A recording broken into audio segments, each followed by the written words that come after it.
So here's a quick video update of the B9. I've got the head attached.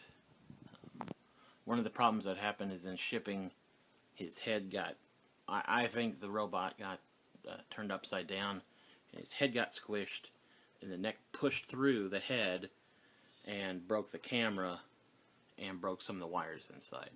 So I had to take it all apart, rewire it, and part of what I did is I cut down the neck a little bit and I fixed it so hopefully it shouldn't push through as easily, and I gave more room inside for the wiring, and I gave more room inside for the camera.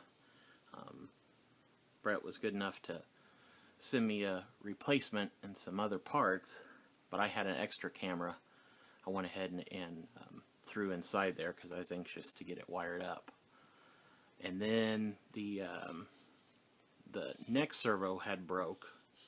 The horn had broke off, and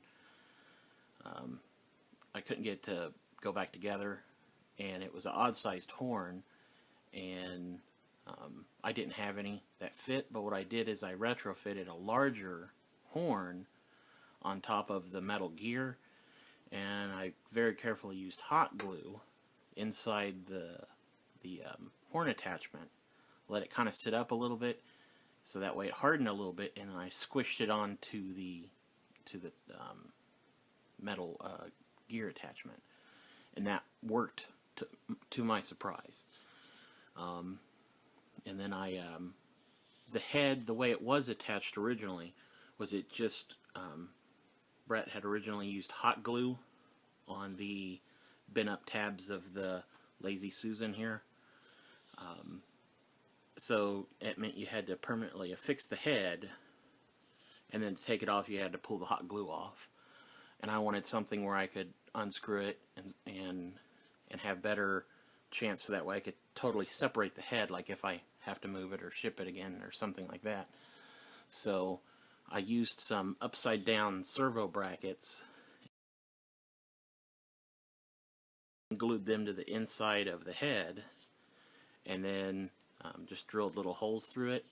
And then the screws that I had were real tiny, and they were too tiny for the holes in the Lazy Susan, so I just used a nut to act as a spacer in it. I think it looks kind of cool. And then in the back there's just one single servo mount glued upside down to support the head. But it seems to be working pretty well so far. And then the other thing I had to fix was this arm. It was broke before shipping. The two arms I didn't know, they're designed a little bit differently. This was designed with two internal movements. There was a servo here that moved, and then a servo here that moved. This one was designed with just one servo arm further back, and it gets a higher range of motion.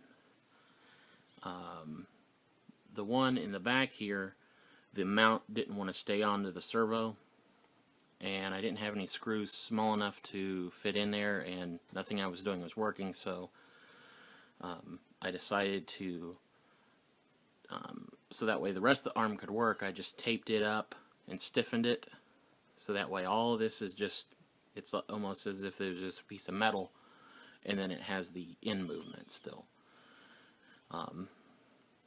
In the future I might switch this around and move this motion back here, so that way the arms move similarly, but I kind of like the different movement.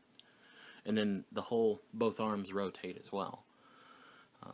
And then the other thing I'm working on is figuring out where every wire goes to all the ports. Don't have port assignments for everything yet. So that's the update for now. He's back together for the most part, and soon he'll be tested and start running around.